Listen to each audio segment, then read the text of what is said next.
Welcome to Stuff That We Like / Enjoy, at least at this point in time. I'm Caleb. And I'm Christina. We're the Castanettas, and today I'm asking Christina, what's something you like / enjoy? Something that I like / enjoy is a topic. It's not something I personally like experiencing, but it is the topic of the call of the void. The call of the void? Yes. Why do 70% of us secretly want to jump? To jump? Oh, okay. I think I know where this is going. All right. Do you know what the call of the void is? I think I'm going to guess, but I think it's when you're on the edge of a very steep cliff and you're like, I could do it. I could jump. I'm not suicidal. I don't feel like hurting myself, but what if?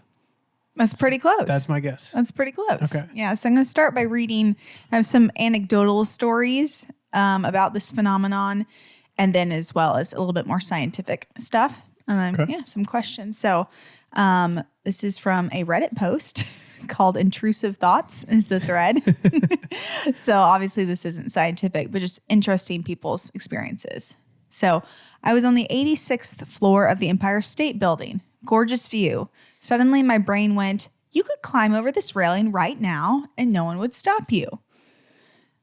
I wasn't sad. I wasn't suicidal. I loved my life. But for 3 full seconds, I had to grip the railing with white knuckles because the urge felt so real. Has this happened to anybody else? So I'm going to kind of talk through today why perfectly happy people get the urge to throw themselves into the void and why that actually can be a little bit of a good sign.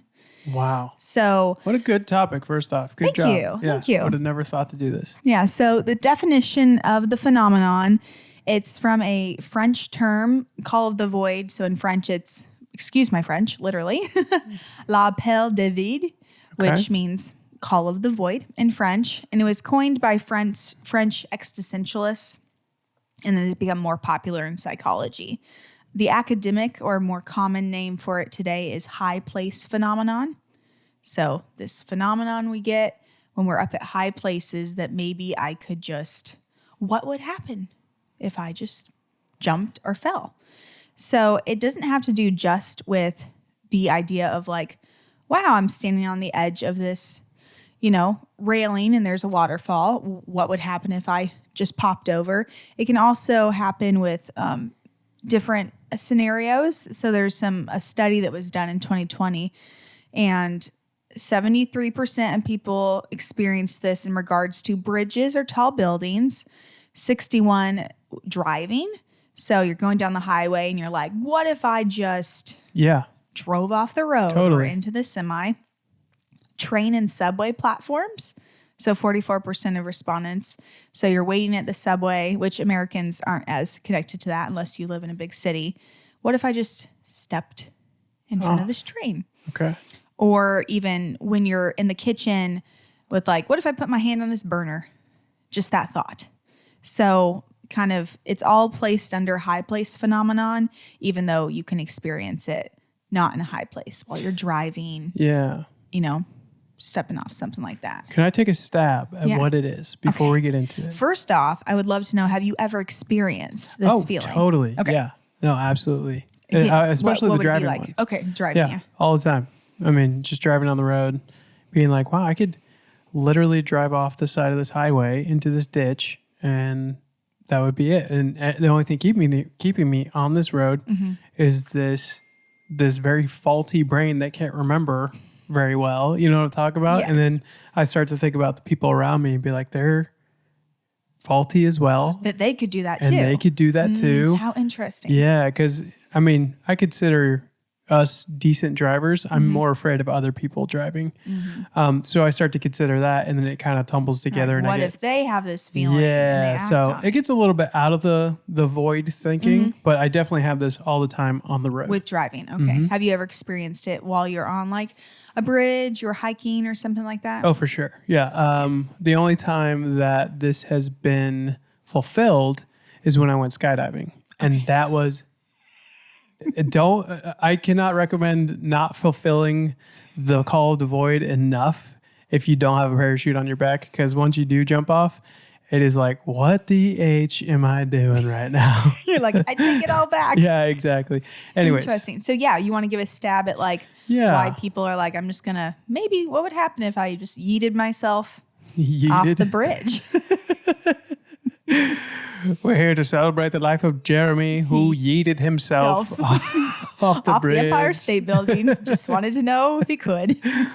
I think it's our lizard brain. I think it's the part of our brain that is telling us to stay away from danger.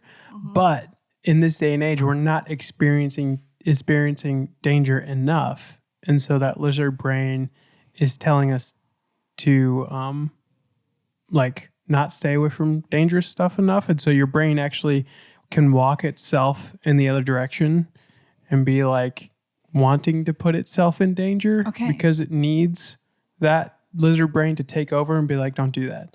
You know what I mean? So I think it's just because we're not in danger of bears and wild animals all the time. And we need the lizard brain to take over and keep us from engaging in those thoughts. So I said it incorrectly. It's not our lizard brain. Okay. It's because our lizard brain isn't active enough. Interesting. So that's my theory. I like that. Yeah. Is that the ego or the super ego? I can't remember. Me either. We're going to tie it all into that. So kind of. Oh, no way. The interesting thing is that scientifically, they're not really sure why people experience this. So there's two main leading scientific theories. The first is the misfired safety signal kind of theory. It's the most accepted one. So it's that your brain is detecting danger. So say you are, say at the Empire State Building, you're at the top, you're 68 floors up, there's a railing. It'd be a good bit of work to get yourself over it. But your brain is detecting danger and it sends you this don't move kind of signal to your brain.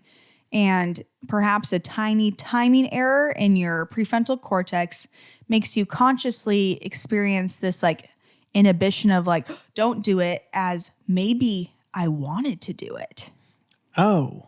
Kind of a thing. Okay. So kind of this flipped idea of like, oh, I wouldn't have had the thought of jumping unless maybe I want to. Yeah, that's a small part of myself wanted to do that. Yes. And then you kind of psych yourself out and your heart rate accelerates and all that stuff. So sorry to keep interrupting. No, it's great. I love it. But to clarify for myself, your brain is subconsciously having this thought. Like, Your lizard brain says and locks your body, and then your conscious brain says, my body locked. I must have been thinking about actually doing that. Yes. Okay. Yeah. Wow. That is the most accepted theory. Again, it's just one. Another, the second main theory is called the reaffirmation of life theory. So this is the idea that you experience an urge and then you choose not to. Maybe it's your brain's way of reminding you how much you want to stay alive. Kind of this idea of like, what if we did, but we're not going to? So there's meaning to life. There's meaning to my life. I want to stay alive, kind of a thing. So those are kind of the two main type of theories. Another interesting caveat to this is that people don't experience this, oh, what would happen if I drove into oncoming traffic, or if I stepped off the subway track, or I, fell off this cliff. They don't experience this phenomenon when they're in actual danger. True. So you're not if you're going down the highway during a whiteout blizzard, you don't have this experience of, I wonder if I just drove into this, semi and going by.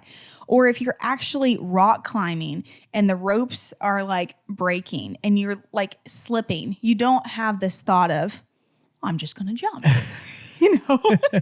If there's people, you're on the subway track and there's a bunch of people pushing and shoving, you don't have this thought of, I'm just going to jump. So it's this, you don't experience this when you're in actual danger. Yeah. So part of it is also connected to, we weren't created as humans theoretically, to have the ability to fly 75 miles per hour in a machine down the highway. The same thing as we weren't really designed to have the ability to be 70 floors up and just looking down, kind of a thing. So there's this idea that our body is just not knowing how to react to something that like we really weren't. It's like, well, you're not really supposed to be up this high or moving this fast. And so people don't experience it when there's actual danger. Like there's not actual danger of falling off the Empire State Building, but your brain subconsciously is like, you're really high up.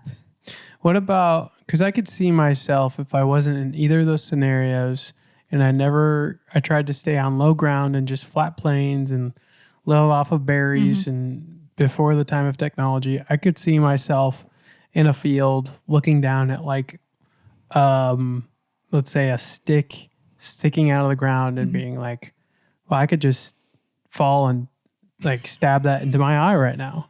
You know, so I think that what you're saying is valid, but I think we would still experience it, but to a much lesser extent because we're not in those situations all the time. Is that what you're saying? Yes. Okay. Yeah, which is kind of interesting. This ties into, they've done these studies all around the world, and people in like Africa have no concept of this idea because for sure, unless you're in a big city, which Africa obviously has cities in their capitals, but the majority of buildings in Africa are 1 to 2 stories. You don't have highways where you're going 80 miles per hour. You know, indigenous tribes don't have vehicles, don't even have anything above 1 story. And so buildings, so they don't really, like, you know, they've asked them about this concept and that's just completely foreign to them because they are living more so in their biological design of not flying down the highway 80 miles per hour or being, you know, 80 floors up kind of a thing. So again, it's interesting because there's not a consensus on why, but they've done some studies on mainly with college students. There was a study in 2021 and over 50% of the college students said they've experienced it at least once. And people with higher anxiety levels tend to experience it much more often. Yeah. So you're already a little anxious on edge. And there's no correlation between people who would consider themselves to be suicidal or have suicidal ideations and those who not. Often people who are suicidal actually experience this far less. So it's kind of this, you don't want to do it. You just have this thought. Yeah. But yeah, about 90% of the population in America has experienced this at least once, and 70% experience it on a more regular basis. Wow. Yeah. So interesting. Yeah. I can't help but think about your point about us not being made to drive 70 miles an hour. Right. Or be on these tall buildings. And we're experiencing it so much more because that just becomes normal after a while. And then your brain self-aware. realizes it. And it's just like, I am going crazy fast. Yeah. That's very, very interesting. So what made you want to look up this topic? I can't remember what brought this up a week ago, but I was talking to my mom because I had one of these experiences. I'm like, what if I just drove off the road right now? And so I was talking to my mom and grandma because my dad, he experiences quite a bit, especially with driving. And he's a very happy, content person. Oh, yeah. So, and my mom, she experiences it far less. And I like asked my grandma, like, what do you think it is? She's like, I think it's the devil. And I'm like, that could be a part of it. Just the devil tried it. But I'm like, I was explaining more that like, yeah, it's more of a subconscious thing that you're not really wanting to do it. Of course, you know, there could be thoughts that lead to that. Totally. But yeah, I was just reading some more anecdotal stories. There's this one. I was driving across the Mackinac Bridge at night, which the Mackinac Bridge, it's in Michigan, is the longest suspension bridge in America. And so I was driving across the Mackinac Bridge at night, no guardrails on the sides, just grates you can see the water through, which it is a very surreal experience. So out of nowhere, my hands started tingling and my brain said crystal clear, if you turned the wheel, you'd be airborne. I had to pull over and cry for 20 minutes. I'm scared of heights and I've never had a thought like this in my life. What the heck? Another one was I was hiking Angel's Landing in Zion National Park, which Angel's Landing is probably one of the most dangerous hikes in America. Yeah, I'd say that one of the most dangerous pedestrian hikes. Yes. Yeah. Exactly. It's different than if you're like If you're an actual or hiker. mountaineering. Yeah. Exactly. And pretty much you were on this like pinnacle of rock and it's just free fall on either side. There is no railings. You're holding onto a chain. So it actually is very dangerous. This person said, I was hiking Angel's Landing at the narrowest part with the chains. I suddenly thought it would be so easy to just let go and fall. I felt this rush of euphoria for a second, then absolute terror, and I sat down and wouldn't move until my friends made me continue. And then the third story was from the Golden Gate Bridge in California, an iron worker on it. And he said that every single worker I know feels this pull or this urge at least once a month. We call it the hum. You just keep walking and you don't look down and you just don't acknowledge it. Whoa. Just that a common thing of these people are actually in a more dangerous situation working on the Golden Gate Bridge than somebody who's like, for say, at the Empire State Building, they actually could fall. So exposure doesn't help, but it actually increases the frequency. Yeah, it's just like something that you don't really get over. You can't really make yourself not. But you can just, like they said, you just don't think about it, don't acknowledge it, and keep going. Yeah. Yeah. Very, very interesting. I wonder if that's a good thing or a bad thing. I could see it being a good thing. Yeah. What do you think? I don't know. I think it's a good in the sense of, as people have pointed out, like it does make you kind of feel alive. Totally. For a second. That was a question I had for you. Like, have you ever had this thought or feeling come and then you feel like relief afterwards? You're like, Totally. Yeah, I definitely had this in Colorado a couple times when I was younger, going up to the edge of a mountain I was on and looking over, having that feeling, and then getting to the bottom of the mountain and being like, oh, I'm so thankful that I'm alive and so thankful that I don't have to fulfill that urge. right.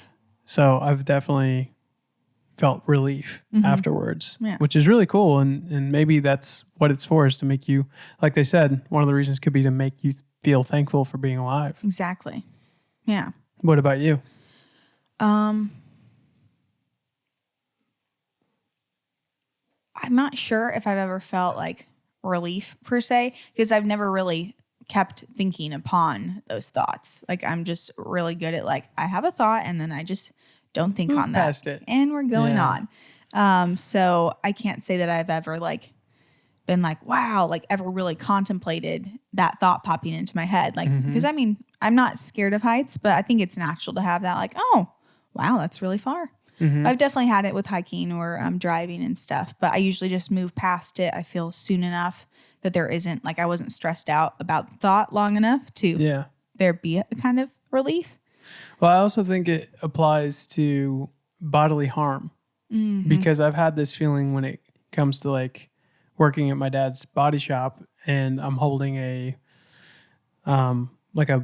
cutting wheel and I'm cutting through some steel and I'm like, I could just rip through my arm right now, but I have to push that away and be like, it's not going to happen. And I'm going to do this effectively. And I've taken all the precautions.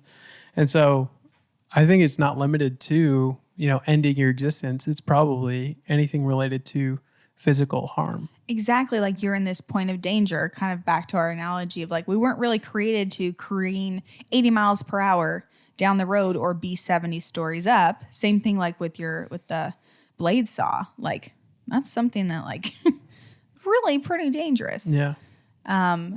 People were also connecting it perhaps to like toddlers or little kids. Like you have to tell them that's hot, don't touch it, or don't stick anything into that outlet. And yet they touch the hot thing and they shove something in the electrical outlet. There's almost this like. Did you ever do that? No. I did. You did? I used my mom's nail cutting scissors. I shocked myself and I ruined her scissors. So it was double punishment. Sorry, go ahead. That's a great story. And so it's a little bit of that. Like you're told not to, so you kind of want to. Yeah. So people this was really interesting that it's strongly correlated with people who have OCD. So 70% of people who are diagnosed with OCD report this feeling daily. And it's a little bit of that, like, I'm told not to do something. Oh my gosh, what if I do? Like, and it becomes this kind of cycle. Yeah, absolutely. Anxiety is going to increase that for sure. Yeah. Like you said, more anxious people are going to deal with this more often. Yeah. I don't think I've ever, when I was younger, for sure. I was a little bit OCD. And I remember having thoughts about. Same with me. And so I'm like, oh, maybe that's what we experience a little bit more. Yeah. And it's healthy to overcome that kind of stuff and move on. Yeah. For sure. But I mean, I don't think that happened to us probably when we were all not primates. I don't believe in that. But when we were all living in huts and stuff, it was all about survival. So you're too worried about the cougar coming in and killing your family than you were about locking the door at night or making sure the oven was off. And so it's interesting how our brains have changed as society has become more and more safe. Yeah. Huh. Yeah. I like that. Yeah, just one last point is that there has been 0 documented cases of somebody accidentally acting on a true urge. That's crazy. 0? Yeah. People either freeze or... sorry, go ahead. People either freeze or step back, but in extremely rare cases, they might, continue on that. But those people have been known history of more... ending their life connotations. For like dwelling on it for a long period of time. They actually are struggling with that. Yeah. But there's been 0 documented cases of somebody being like, wow, I wonder if I just drove into traffic, and then that happening and they're like, sorry, officer, I had the urge, or jumping off that. So maybe it's because they're all dead. I mean, there is a little bit of that. But you would think that there'd be at least some people that would have survived that. Yeah. So there's no documented cases of somebody actually acting on it. You know what? That's very comforting to me.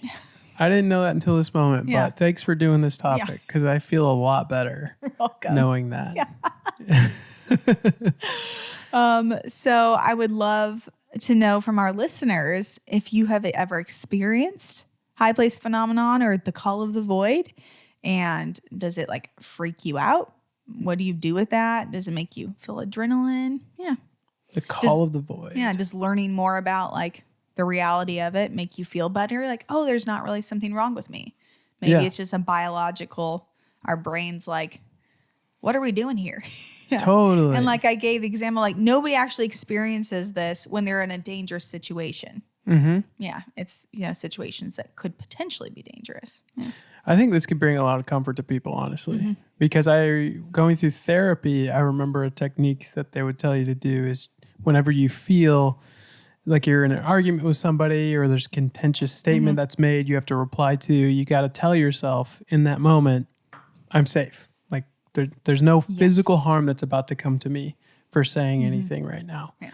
And I think this is going to do the same thing for people and just be like, oh my gosh, I'm safe. I don't have to worry about acting on this stuff.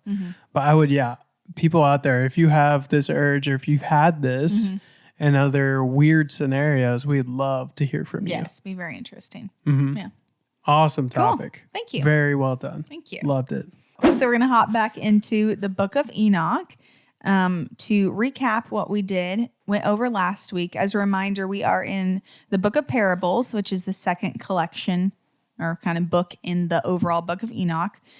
And we finished the third parable like a month ago, but years later, unknown people added some fragments of the Book of Noah to the end of the Book of Parables because they kind of reference some of the same themes. And again, I just want to emphasize, this ain't biblical. Yeah. For sure, and this section. You mean years later after the Book of Enoch was written, Yes. not after we finished the last section. Oh, no. Yeah. So everybody knows what we're talking about. Yeah. So years later in, 100, 200 BC, when the Book of Enoch was likely written, the fragment of Noah was added in at a different time. And so we're picking it up in the fragment of Noah. Yes, correct? this is another fragment of Noah. Don't feel like you're missing anything because it's a whole new little story. Yeah. So last week was another section from the fragment of Noah. Noah had a meet up with his dead grandpa Enoch, who apparently came down from heaven to chat with him. Yeah. Enoch explained to Noah that God was going to bring great judgment on the earth to punish the wicked with a great flood. and that both the wicked of mankind, the fallen watchers, and their children, also known as the Nephilim, would be wiped out. And Enoch tells Noah that he's going to be spared because he's righteous, and that from him and his children will come forth a holy and righteous generation. So it was pretty much a retelling of the story of Noah in the book of Genesis, but instead of God coming to chat with Noah, Noah called upon his dead grandpa, and Enoch came and talked to him. So we're going to hop into chapters 67 through 69, which is another fragment of the book of Noah. This one is also an interesting retelling of some concepts from the book of Genesis, where God comes to Noah and tells him about the flood, plus a bunch of extra information that we've learned from the book of Enoch so far.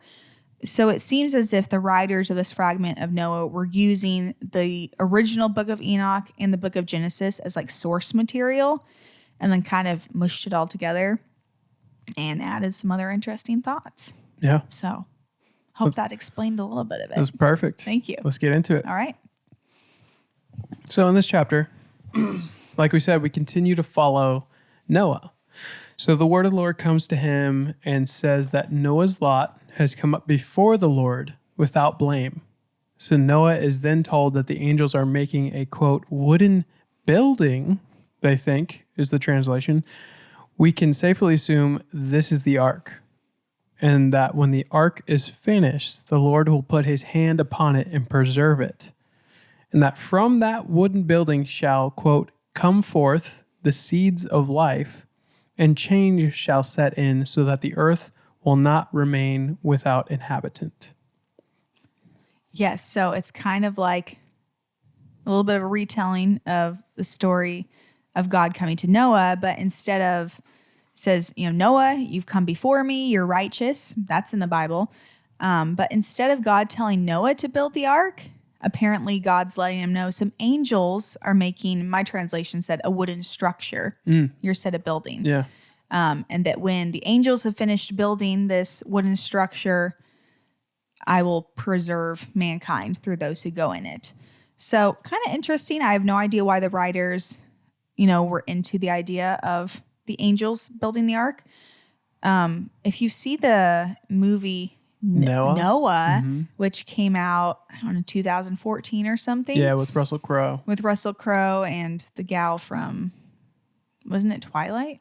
I don't remember. Oh, no, it was Harry Potter. It was Hermione. Yes. What's her name? Emma Watson. Yeah. It was a story of Noah, but it was based on like Gnostic text, like the fragment of the Book of Noah, and the Watchers helped build the ark. Yeah, they were more elemental. They were like rock people. Yeah. Huge rock giants. Yeah. But yeah. Yeah. So I wonder if there's kind of a connection there. So definitely a biblical connection. And at least this time God's letting Noah know what's happening instead of his dead grandpa Noah. But just an interesting thing that Enoch. Sorry. His dead grandpa Enoch. Yeah, that the angels are going to build this ark.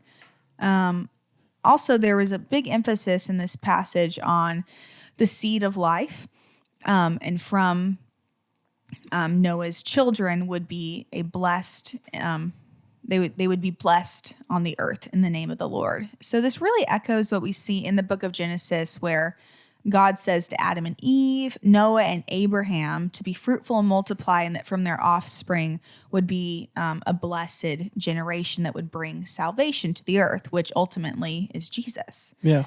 But I just think that was kind of cool that, for the faults of whatever the writers of the fragment of Noah had in their theology, they knew it was really important whoever Noah's children's would be. Yes. That descendant would be important to God. And if we go back to the beginning of the Book of Enoch, in the commentary written by, what was his name? Tim Alberino. Tim Alberino, he hypothesizes that Noah's bloodline was one of the last pure bloodlines from Nephilim, from becoming diluted or polluted by the Watchers who had fallen and come down to mate with the sons of, or the daughters of man. So it could be that preserving the seed, they're referring back to preserving the seed of a pure bloodline. Right. That's why they made so much emphasis. With the fallen angels. Yeah, definitely that big connection.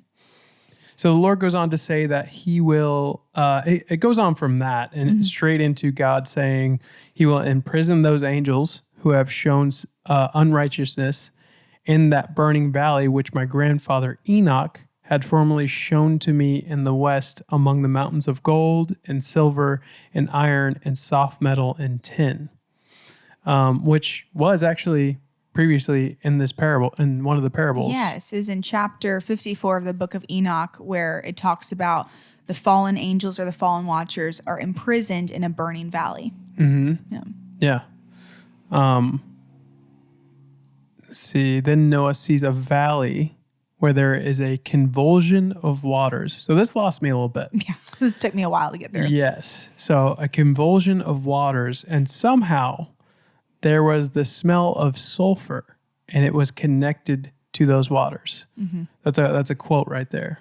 Then Noah says that, quote, that valley of the angels who led astray mankind burned beneath the land. So this was to punish those angels who had, quote, led astray those who dwelt upon the earth. Yeah.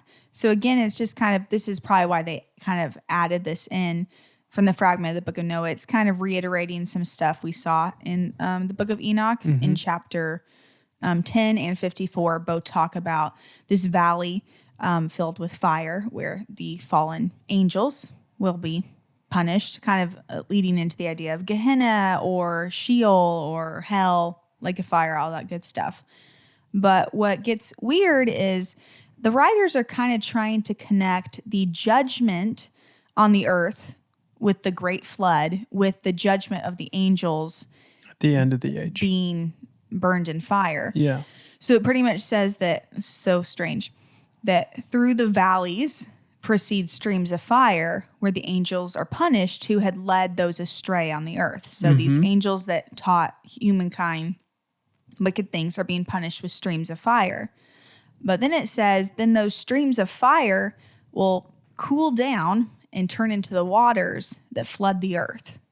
Yeah. So there's kind of this connection that it's the same judgment, but the fire streams will turn into water streams. I know, super. And it's going to be, it actually says the springs shall change and become cold. Yeah. So it's going to become really, really cold. Yeah. So a little bit weird there. Yeah. Starting to get a little bit weird, but don't worry. It gets way worse, way weirder. It continues and says, because these waters of judgment minister to the healing of the body of the kings and the lust of their body, therefore they will not see and will not believe that those waters will change and become a fire which burns. So the kings are evil. Yes. The waters are a judgment. Humans need water to live. Right, but the judgment is ministering to the healing of their body. Or at least water is how I read Yes. it. Like, we need to drink water. But it's healing their body. Well, but at the same time, that is a punishment, which will become a fire that burns. Right. So It's weird because it's like this whole connection to the judgment in the days of Noah where the earth was flooded. And they're trying to, I feel like, connect it to this coming judgment, which is talked about throughout the entire Book of Enoch, where at the end of the age, the wicked will be punished and the righteous will be rescued. So I feel like they're kind of like at the flood, the angels, the fallen angels are getting punished with fire under the earth. And then the fire turned to water, which flooded the whole earth. And now we're today enjoying water, but we're still going to be judged again. So that water is going to turn to fire. Yeah, I'll turn back to fire. Back to fire. And you'll be, Here's my theory. Here's my theory of how this could possibly work. so long to try and work through. Yeah. I know. So it says, because these waters of judgment minister to the healing of the body of the kings who are evil and the lust of their body, I think that the water is actually like holy water, and they are basically vampires getting burned by holy water. And which brings up a larger question. Go with me here. Are you being honest? No, about they're the not vampire vampires. thing? They're Okay. not vampires. That's an Okay. analogy. Okay. But go with me here. What if separation from God is, sorry, not separation from God. What if hell is the presence of God, but your body is destroyed by it because your soul is evil? So it's not actually you being tortured by physical demons and Satan and fire. It's the fire of the Lord, the healing presence of Jesus that we enjoy. Huh. But you're evil. And so in that presence, you actually are destroyed and hurt by it. Wow. I mean, that's a really broad Super broad. thought. Super broad thought. Yeah. I'm throwing it at you. I don't know. Toss it back. Well, I feel like there's a verse in the Bible that talks about, separation from God is what is the ultimate Yeah. judgment, hell, all that stuff. So I don't know how that would work. Yeah. But there is some, connections to what they're trying to say here, that like water is good for you, but is going to be what judges you in the end, Yeah. because you have denied the Lord. Right. And they experience punishment daily because they believed not in his name. From healing waters. Yeah. So I don't know. That's my only theory of how this works, is that those are holy waters and they're burning bad people. Wow. Again, Yeah. I tried to look up different sources. Pretty much people are like, we don't know what this means. Yeah. This is starting to get confusing Yeah. for sure. Well, it's great. Yeah. Cool. I mean, and so that's chapter 67. Right. And then the last verse is, these waters were ministered judgment unto the wicked of the earth, and they will not see and they will not believe. And the waters are going to change back into this fire that burns forever. So it just seems to be ultimately a reminder for all the wicked of the earth. Like, remember the past judgment of the fallen angels and the wicked, how they were burned with fire and the earth was flooded, that this is coming for you as well. Yeah. If you don't repent. Prophecy of judgment. Yeah. Right on. So chapter 68 starts with Enoch giving Noah the book of parables, Yes. which we are reading. Then Michael, the archangel, turns to Raphael, another archangel, and says, "The power of the Spirit transports and makes me to tremble because of the severity of the judgment of the secrets, the judgment of the angels, who can endure the severe judgment which has been executed and before which they melt away." So we have that going for us. So interesting. The first is verse nice. from this fragment of the Book of Noah, it's like, and my grandfather Enoch gave me these parables, put them in together in a book. So I feel like that's why it's placed at the end of this book of parables. It's connecting. Noah is saying that, before Enoch was taken away, he gave me this book of parables, and now we're going to add my Yeah, my 2 cents. My 2 cents to the end of the book. But yeah, we just have this picture of the angel Michael talking to the angel Raphael. And it seems just talking about judgment is going to go forth. And it says the Lord is very angry with the wicked because they act as if they were the Lord. Which is, again, the problem with these fallen watchers that, taught mankind wickedness. Or even like thinking of like the serpent in the garden, Eve eating the fruit that God told them not to touch, or eat of the tree of the knowledge of good and evil. It wasn't that they wanted to like be against God, but the lie was that they could be like God. Yeah. So again, Michael is saying here that the Lord is angry with the wicked because they act as if they are like God. Yeah. Yeah. So therefore they will receive their judgment forever and ever. And they continue talking to each other. Michael and Raphael go back and forth a time or two again. And Michael talks to Raphael again and says, "I will not take their part under the eye of the Lord, for the Lord of spirits has been angry with them because they do as if they were the Lord," which is what you're talking about. But it seems like this chapter is mostly Michael and Raphael talking to each other. It's like saying, I'm really glad I'm not them. Yes. Like they're I'm getting glad what they that deserve. I am not a part of the wicked. Yeah. Yeah. And that's weird for archangels to say. Yeah. like to have a casual conversation, be like, I'm really glad. I'm really glad I didn't not- rebel against God. Yeah, like, whew, dodged a bullet. It's like, why are we including this? Right. It's Well, so yeah, strange. it's so strange. And there's no explanation of like how this information was revealed to the writer, whether it's Noah or somebody else, but just this little 4 sentences of like, and Raphael actually doesn't talk back. No. Oh, you're right. Yeah, Michael just states to him like, man, they're going to get punished, and I'm glad I'm not one of them. It's like, why are you eavesdropping on Michael and Ryan? I know. It just ran. Conversation, Noah. Yeah, very strange. Very strange. Moving on to, this is enjoyable for the listener, just the mess of these last couple chapters. Yeah. Which I feel like is why so little is known about the Book of Enoch, because as we experienced in the first half of the book, you could kind of mostly track. Yeah. And here it's really fallen off. Yes, for sure. So chapter 69 starts with, and after this judgment, they shall terrify and make them, speaking of the fallen angels or the watchers, to tremble because they have shown this to those who dwell on the earth. So the writer here is saying that the fallen angels will be terrified when they realize what they have revealed to mankind and the consequences of that.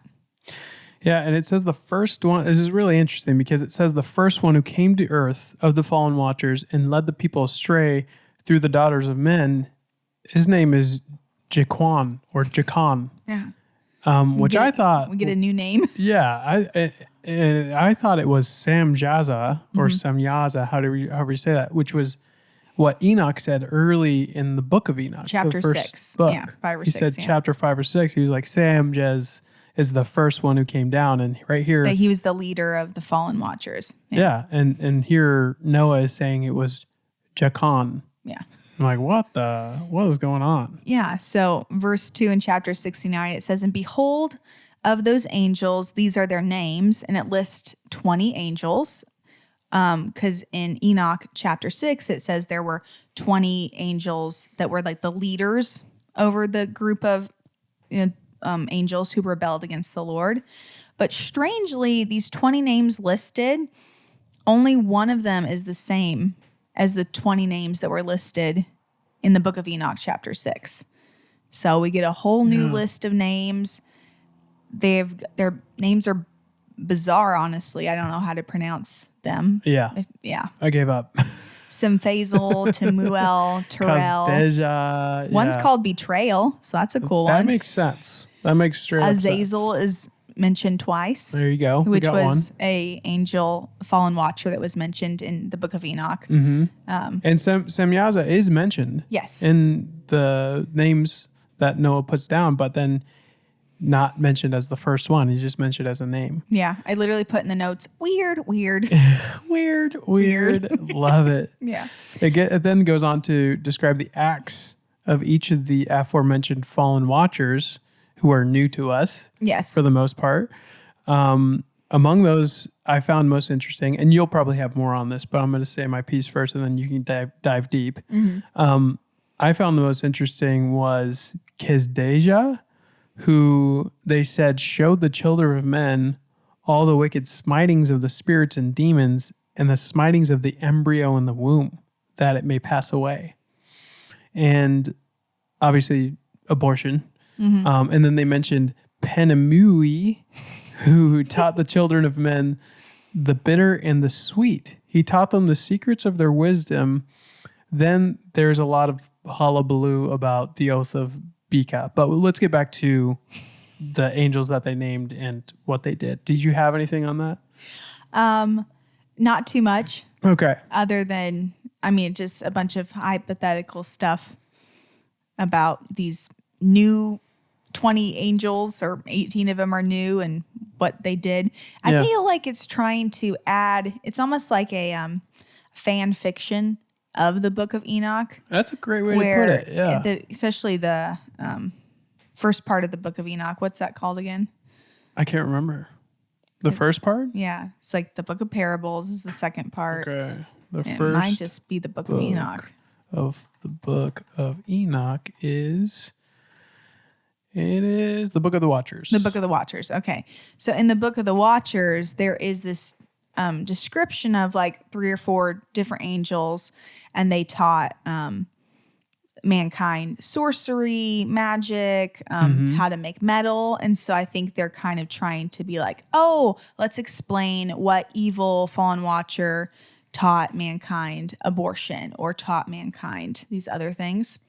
Yeah. But then it goes on and talks about one of the angels called Kezebel, and it said that he is the chief of the oaths.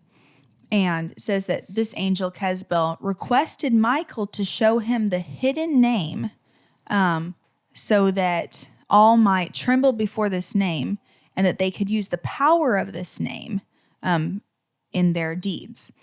So pretty much this angel is asking Michael to reveal this secret hidden name of God, so that the rebellious angels could like swear by it or use the power of the name. Yeah. Kind of reminds me a little bit of in the New Testament, where Simon the sorcerer comes to the disciples and are like, hey, can I have the same power that you have to heal the sick? And they're like, they pretty much curse him. It seems like this angel is like, hey, we know that there is a powerful name of God that is, great. It says powerful and strong. Yeah. We want that same power. And it goes on to say, because through this name, the heavens were created before the world was created, forever and ever. And that through this name, the earth was founded upon the waters, and mountains came to be, and the creation of the world for all eternity. You'll notice it says eternity maybe like 12 times in this passage. And that through this name, the sea was created and the depths of it for all eternity. And through this name, the sun and the moon were created for all eternity, as were the stars. And he calls them by their names, and they answer him. In the same manner, through this name, the water, the winds, the thunder, the lightning, the hail, the rain, and the dew were all created through this name. So it's kind of a connection back to the Genesis creation story of God creating the heavens, the earth, the sea, the sun, the moon are all mentioned. And it says that there was this name, this power of this name that created the whole earth. And through this name, all things are preserved and not destroyed forever and ever or eternity. Yeah. Super weird, honestly. It's called the Oath of Bika. And it's just like describing what this name did after asking Michael what it was. And he never really gets the name, the angel who's asking for this. Right. Or at least it's not revealed to us. Yes, it's not revealed to us in the book, at least. Yeah. But what's interesting, then we get into verse 16, and it's kind of like we jump into, it seems to be a heavenly scene. Perhaps this whole conversation, I guess it might not be in heaven because the fallen watchers were on earth. But it says, great joy was amongst them, and they blessed and glorified, because the name of the Son of Man was revealed to them. So it's pointing back to that this name that they want the power of, it's the name of the Son of Man who's been talked about throughout this whole book of parables. Super cool. And it says that the Son of Man sat on the throne of his glory, and judgment was given unto the Son of Man. And he was the one who caused sinners to pass away and those who led the world astray. And it says the Son of Man was seated on the throne of glory, and the word of the Son of Man shall go forth and be strong. Yeah. And so there's this connection to that the name that created the world is the name of the Son of Man, who we had seen in past parables was this, before time began, he is God, the Son of Man is God, this Messiah who will bring judgment. And also is to be glorified. And I just love that phrase that the word of the Son of Man has gone forth, and just connections to, John 1:1, in the beginning was the word, which John used to kind of point back to that Jesus was at the beginning of creation. As Genesis 1:1 is, in the beginning, God created the heavens and the earth through his spoken word. It's really cool. I read this series. It's the Aragon series. I can't remember the name of the actual series, but it's about dragons and stuff. And at the very end, there's a name of the language of magic. And if you learn the true name of the language of magic, then you can control all magic and tell when to tell people who can use it, when to not use it, and basically you have all authority over that. And this is kind of the same principle. Like if you get this name, if you figure out this name, you could end all creation, or you could bring a new creation. And the concept is really cool. Yeah. Like the concept is amazing and may even be have its roots in biblical language or biblical ideology. I don't know how to say it correctly, but may actually be biblical. But the way that they're using it here is like this archangel, this fallen watcher is asking for it because he wants all this power. He wants all this power. And in reality, it's just not. That's just not how it works. Yeah, the name wasn't given to him, but it said it was revealed to those in heaven. I had found this statement from this. I was just reading some people's thoughts on this whole thing. And they said, this is the strongest statement in the entire book of Enoch that the Son of Man is one, pre-existent, because he created the world. It talks about through the power of his name. Yeah. Even the heavens were created before the earth. Divine, it's saying that he is God, that he is sat on the throne of God, and that he is a messianic judge, someone who's going to bring salvation and judgment and a final victory at the end of the age. So it's the most definitive statement. And I find it quite interesting because in the Old Testament, it isn't explicitly clear that this Messiah that they've been longing for is God or is going to be, the Son of God, Jesus. So they're definitely touching on this in the book of Enoch, that this Son of Man, this Messiah they've been longing for, he's not just going to be this great king that God raises up to destroy the wicked, but that he is God himself. Yeah. So I feel like that was a little bit of a redemptive thought in this weird passage. Towards the end. The only thing that's not biblical is that fallen watcher asking for the name. Right. It's like, what are we doing here? I mean, I guess that could have happened. I guess because the devil went into the presence of the Lord and like he wanted to be God. Oh, you mean with Job and stuff? Yeah, and like there's been audacious acts from evil angels before, but this seems like sneaky and conniving, and he's asking Michael, like trying to deceive Michael too. You're like, hey, can I have the power of the name? Yeah, I think that's the only part that loses me. But then it comes to the Son of Man part, and you're right. It does have its roots in biblical language and makes sense. Yeah. Anyway, so this third parable closes saying, "And from henceforth there shall be nothing corruptible, for the Son of Man has appeared, and has seated himself on the throne of his glory, and all the evil shall pass away before his face, and the word of that Son of Man shall go forth and be strong before the Lord of spirits." That's it. Amen. There we go. That's biblical. Yeah. I'm behind that. Yeah, that's cool. Yeah, so again, like I would love to do more research. The problem is like they don't really know when these extra chapters were added or why. Yeah. It would be fascinating to know in, 200, BC or whenever they think that these were added in. Why? And what the thought was and where they found these fragments of the Book of Noah. I guess I feel like it'd just be a much more complete picture I don't feel like these are adding much to it. It's just adding confusion. Yeah. Yeah. We're actually thinking about diving deeper into this stuff in the future. So if you guys want that to happen, you can comment, you can send us messages. There's a lot here we just skimmed over. Yes. And it would be fun to take our time and actually dive into what each verse meant or what each passage meant. So if you guys want that, shout it out, because ironically, this is the best performing segment that we do, and I don't get it. People like it. I don't understand. It's not like we really, especially I feel like our like presentation of any knowledge on it has really declined the last 2 times we've done this because it's falling apart. It just doesn't make much sense. There's not much flow. Whereas I feel like, we were able to present something a little bit more complete up until we got to the fragments of Noah.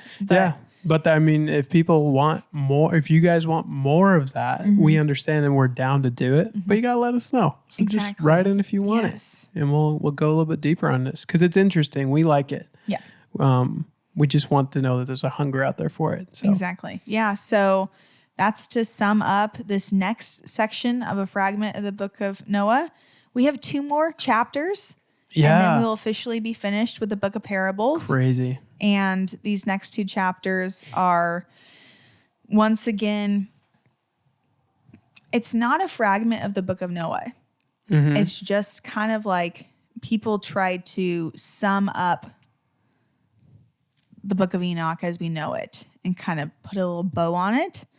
And so we're going to dig into that. We're going to do it. Yeah. We're going to do it, and we're going to do it well. Yeah. That's all we can do. And then we'll be finished with the Book of Enoch for a while. Yeah, and you guys got to write in and tell us if you want us to continue to do this for the next season. If not, we're going to pick a different extra biblical book to take a break from Enoch, which would be fun as well. So just let us know. Yes, please do. Yeah. So write in, let us know at on our Instagram. You can send us DMs, and that's Stuff That We Like podcast or Stuff That We Like podcast at gmail.com. gmail.com. Yeah. So I'd love to hear if you've had that high place phenomenon, the call of the void, or any thoughts about the Book of Enoch. If you're interested in us continuing on into the further. Yeah, because the Book of Enoch still has another like 40 chapters in it. Yeah. But those were definitively written after Jesus by people who were all weird. So yeah. So we're debating if there's, any merit in trying to explain it. Yeah. Cool. Let us know, people. Yeah. We're going to end with a recommend. So in this segment, we're going to recommend something to you, our listeners. So Caleb, what's something you'd like to recommend? I think every 3 months, you should reevaluate your list of priorities in life and write them down clearly. Like I said in the middle of this episode, I've had a really challenging last week of life, and it was purely because my priorities were way out of order, and they had changed. Subconsciously. So I needed to sit down with a pen, piece of paper, and write out my priorities once again, reorder my life, and find out what was really important and should be taking up most of my time. And it was so helpful, brought me a lot of peace, and I can't recommend doing it enough. That's awesome. Not just once, because you'll forget and you will have to remember and go through it again. So love it. I think it's time to audit your priorities, everybody. Just write them down. Life. That's right. That's good. So that's my recommend. Well, in less serious news, my recommend would be to make banana pancakes. Heck yeah. Banana pancakes are super easy to make, much easier than normal pancakes, in my opinion. And you can easily make them gluten and dairy free. So what you do is you take 1 large banana, the riper the better, 2 eggs, and half a cup of either oat flour or buckwheat flour. Mix it all together, with your hand mixer, and you got pancakes. Yeah, pancakes. Yeah, super easy, yummy, high protein. Yeah, it's awesome. Highly recommend. Love it. Okay. Awesome. Lastly on this podcast, we like to plug Moodwave Media. It is a video marketing company. We come shoot your event. We give you all the content you'll ever need, and that includes photos. So we don't do exclusively videos anymore. And then you're set for like a month. So just let us know if you want us to come to your event. We do events throughout the nation, but really we're based out of Kansas City. And then on top of that, I have a personal business that I run here in Kansas City, Caleb C Media, where I do video, photography, audio, music. Everything's on all platforms under Caleb Castaneda, so you can hit me up for any of that. Christina has a Instagram. Yes, it is See Joyfully. If you need her, you can reach out. Yes. Yeah. And I might respond. Yeah. She's finishing up school, like we mentioned. So she's going to be a little bit more available for questions, opportunities in the future for teaching, what have you. She's very talented. Oh, well, thank you. Very talented. talented. Very kind. So reach out to us on any of those platforms. And that is it. Yes. Well, thank you for joining us once again. This has been Stuff That We Like /Enjoy, and we'll see you next time. Bye. Bye.